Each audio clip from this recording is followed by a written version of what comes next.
So over on my community page, I asked bloggers what their biggest SEO mistake they are making. And I gave maybe 3 or 4 options. And you want to know what the number one mistake bloggers are making?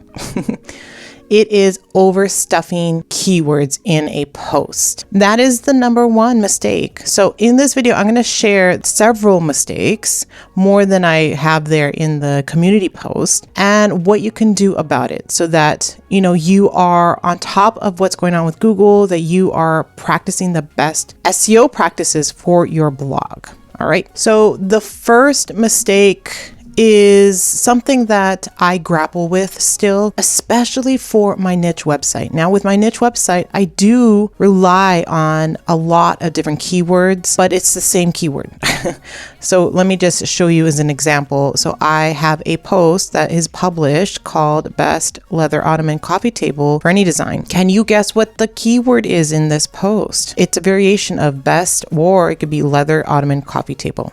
Okay, let's see how many times I have this in the post. I have this term 39 times. It is a little much for a post that's probably under 2,000 words. I'd want it around 20 times, maybe 25 at the most. But my strategy for this post and for most of the posts on SpongeX is different than the strategies that I use for my other blogs, if that makes sense. Although now I'm incorporating aspects of my strategy on this blog to my other blogs. So what is this strategy you're thinking of? What I've been doing and what I gave this to a writer. I give the writer these terms. So I give them the title, and then I go into Ahrefs, my SEO tool, and I find related keywords. These are the keywords that are related to this term leather ottoman coffee table, right? So the first one is the keyword leather ottoman coffee table, if you can see that right here. But then I have round, square, leather. What's in the post here? Round, square, and here's oval. So those are the terms that I gave this writer to use. Now, I don't expect them to use all of these words. I think that would overstuff it. So I know that they don't use all the words. Sometimes they don't use half of the words, and that's okay. You want variability in your blog to have some posts that might be a bit more optimized and other posts that aren't. Whenever a client gives me a post with keywords, I know that I can't use all of them.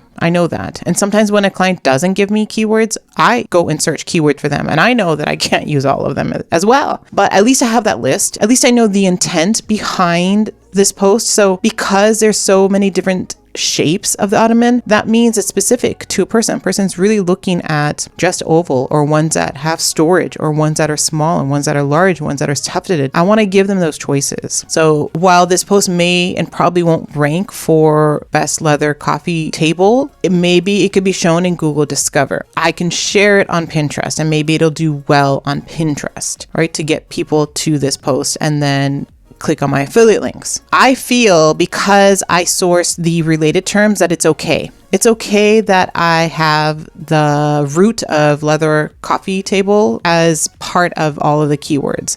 Ideally, you want it to be somewhat different, ideally. But this is a strategy that I've been using for SpongeX. My SEO traffic isn't going up.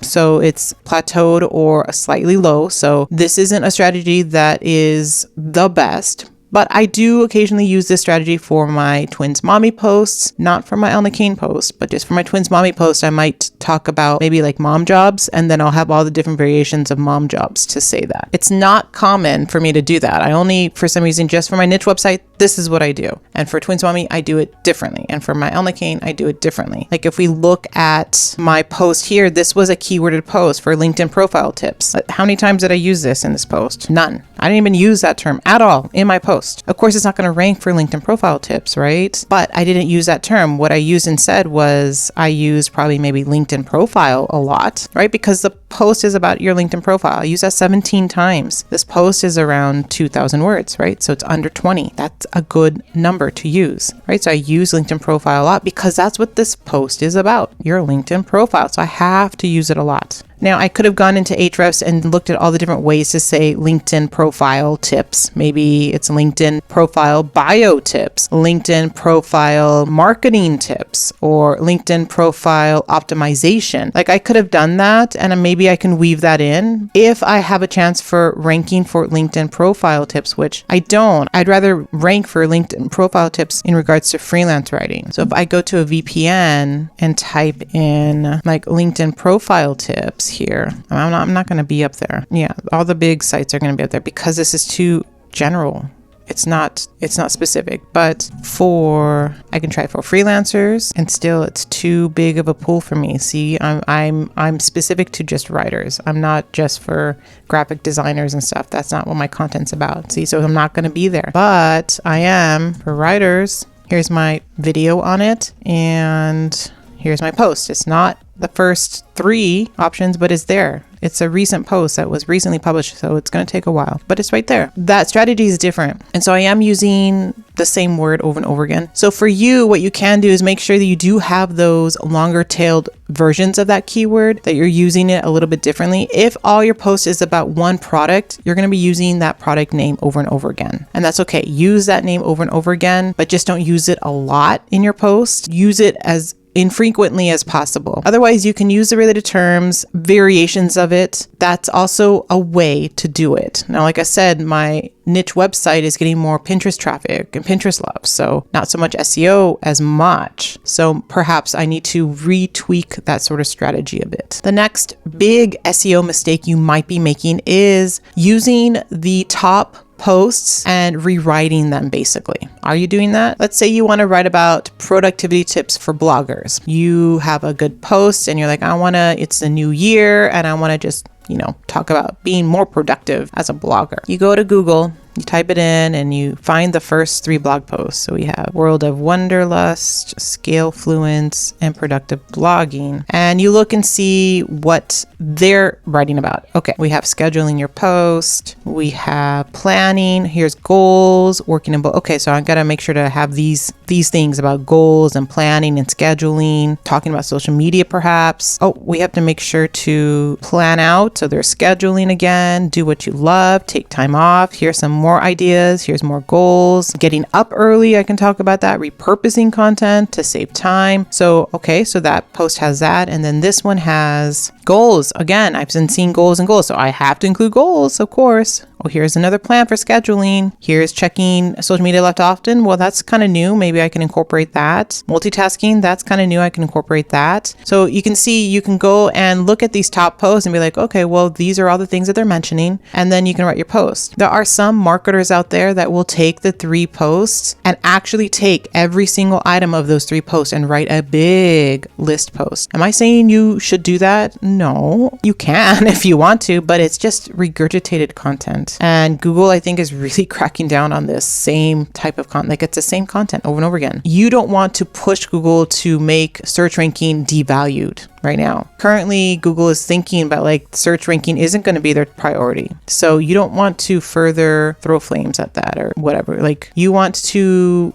have the best content out there. And in order to have the best content out there, it has to come from within. It has to come from other sources. I use Pinterest a lot to find ideas. I use social media, TikTok. If I'm writing about TikTok cleaning hacks, I'm going to go to TikTok. I'm not going to find a blog post about the TikTok cleaning hacks and just copy their blog post ideas about all the hacks that they use from TikTok. I'm going to make my own post, finding my own TikTok cleaning hacks that I like, or maybe that I've used, and incorporate that into my blog post. That's what you have to do now in 2024 and beyond, is driving from the personal method and then seeing if you can find examples on social media, looking towards social media. You can even look towards ChatGPT to give you more ideas, but I would not go to Google and just take the top 3 posts and then just regurgitate it. I would not. I never do that for my client pieces. I've never done that for any of my blog posts, even for Sponge Hacks. I've never done that. So I don't want you to do that, okay? The next SEO mistake that you might be making is focusing too much on meta tags. And there is a right way and a wrong way to look at this. I do think you can further optimize your meta tags if you have a service. So if you're a Pinterest manager, a video editor, a freelancer, a graphic designer, designer, a writer like I am, then you can do that for your service website. So on my home page of my service website, this is for my writing services. My husband has customized it so it looks like this, where I have blocks here to write all the information. But this is the meta area here. So I have tweaked it in the past so that I can rank better in search, having just the SEO title of freelance writer in SaaS and marketing, tweaking the meta description here to make sure that it has SaaS writer for hire, has SaaS content writing, SEO writing, B2B SaaS digital, like it has all of these aspects of it so that it can start ranking in Google for those terms. Right now, even though I've set the meta description, or the title at least, is freelance writer in SaaS and marketing, when I go and search different terms, for example, if I search B2B freelance SaaS writer, I'm not at the top here, but I'm getting there. I'm right here. For a while, I was way at the bottom. So I've been optimizing it slowly so that I can get this here. And I'm really optimizing my Hire Me page because that's what it's linking. That's where I'm ranking. All these people, fortunately, that's great for them. They can rank their entire sites this way. But for some reason, I have a hard time, maybe because I have a .ca.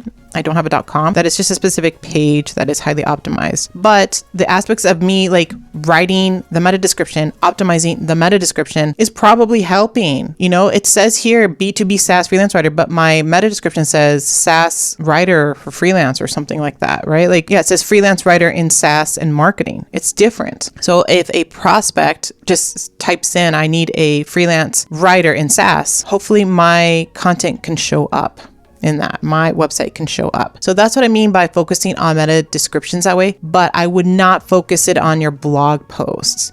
So for example, my latest blog post here is about creative ways to make money. But if you go to the bottom here, I don't have a meta description at all. I just don't, because Google will put it in themselves. You know, it's based on the term. It's based on the term where my blog fits up. If my blog post ranks for creative ways to make money, and then it also ranks for make money with twins, perhaps, and let's say it also ranks for something else, the meta description will find content in my blog post and put it in there. So if it's about twins, it might just say Elna Kane twins mommy and creative, like it would just sort of form those terms together, or here are creative ways, and then whatever a sentence in my blog post, and put it as my meta description, right? So I'm okay with that. Google does that automatically, so I don't have to worry about meta descriptions, and I don't. There's no need to do that for each blog post, but do that for your services pages for business. Okay. That's important. And then along the lines of this mistake, another SEO mistake you might be making is relying heavily on Yoast SEO. It is important to have Yoast SEO for your WordPress blog or your website. You know, make sure to enable that. But I know Yoast SEO has like a list, a checklist to make sure that you know, your post passed, all that stuff. I don't even have that enabled. Like I just have this basic here. Like even on Insights, I can look at this if I'm like, okay, well, I know the word count, reading time, and then my reading score is good, I guess. I can look at that and be like, oh, maybe I need to like use simpler words. Maybe it's too long. Like I can go into this spiral thing of like, oh my gosh. And if your Yoast has like a checklist of all that and you're just relying on it to get the green light and things like that, like I wouldn't. I've never in the 10 years I've been a blogger, I've even looked once at that checklist for SEO. And sometimes it puts it on the side here. I don't even, like, my husband has made it like we don't even look at it. It's not relevant at all. And it hasn't been. I mean, Twins Mommy has gone through a big journey of traffic, but at one season of its life, I've gotten hundreds of thousands of page views on Twins Mommy. It's not necessary to focus on those aspects for each blog post that you write. What you want to focus on is the keywords in the blog post. It's the ideas in the blog post and how helpful you can be in that blog post. All right. Make sure the structure is easy to read as well. And then another SEO mistake you might be making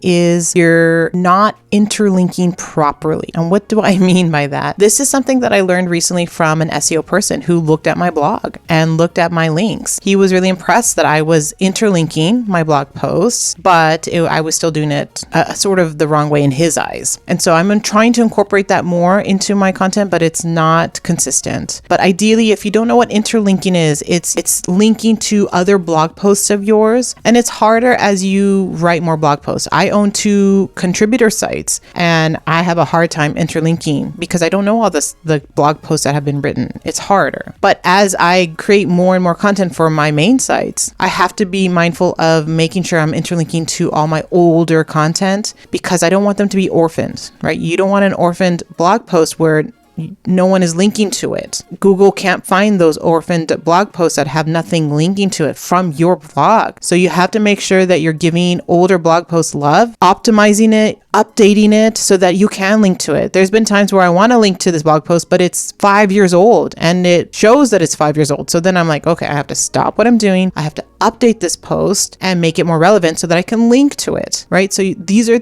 extra things that you're doing so that you are interlinking older posts so that they're not orphaned. Another thing is the anchor text. What words are you using to link? That's also important. And I didn't realize that. My SEO person basically said that any of the links that you use, the interlinks that you use, should be highly relevant to the topic, not to the sentence, but to the topic, which I still don't do. So like in this blog post here of creative ways to make money, every link that I interlink should talk about ways to make money. Every single one. Not the ones that I give examples to, not the stats, but my links. So look at this one. This one's personal blogs, has nothing to do with making money. Nothing. But I still link to it. DIYer. This one sort of does make money, has it in the URL. So I can pass on that one. Is this one? Yep. This one, a 6-figure course, not necessarily about making money, but I could have a case of that. And I can also argue that, well, the sentence itself is about blogging for fun, and personal blogs are blogging for fun, and it's a creative outlet. So why not link to it? Why not have a link to another blog post about that, right? That's my thinking. But for SEO purposes, you should ideally have, especially in the beginning part of your blog post, your links should be highly relevant. And so, for example, this is what it looks like. If I'm writing about LinkedIn profile tips, let's look at my links that I have are relevant. Gaining writing jobs on LinkedIn. What it's about? It's about writing jobs on LinkedIn. Perfect. Totally relates to LinkedIn. What's another one? Here, LinkedIn banner. Totally relates to my topic about having a professional banner as a LinkedIn profile tip. Boom. Highly, highly relevant. Then as we go down, it's not so relevant. Here's a link to my course. Here is a link to networking. And here's a link to a job. So those are not that relevant. So I only have 2 other LinkedIn posts on my blog here. So I don't want to abandon these opportunities to interlink. So it's a give and take. What I do suggest is if you can, interlink relevant content and do it in the beginning part of your blog post. Add your keywords, add your relevant links all in the beginning, and then it gets diluted as your post goes on, especially when Google's crawling. It's diluted, so it's okay. You don't have to worry too much about it. But if possible, try to make everything that you link to that's from your blog related to the topic that you're writing about. If you find you can't do that, then you're not building a topical authority. You're not building a web of content that is all related. You need to start thinking about that. Another aspect to these links is, like I said, your anchor text. For the longest time, I have whenever I talk about a freelance writing job, I link to one blog post. Even though I have like maybe 20 posts about writing jobs, I link to the one main one because this is the one main one is a very popular one. And so I want to keep it popular and circulating by having it all in my blog post. Even if it was written 3 years ago, it's still relevant. So for every time I mention freelance writing job, I link to that post. And I do in this post here, right here, freelance writing job, it goes to a specific post. What the SEO person told me is that don't always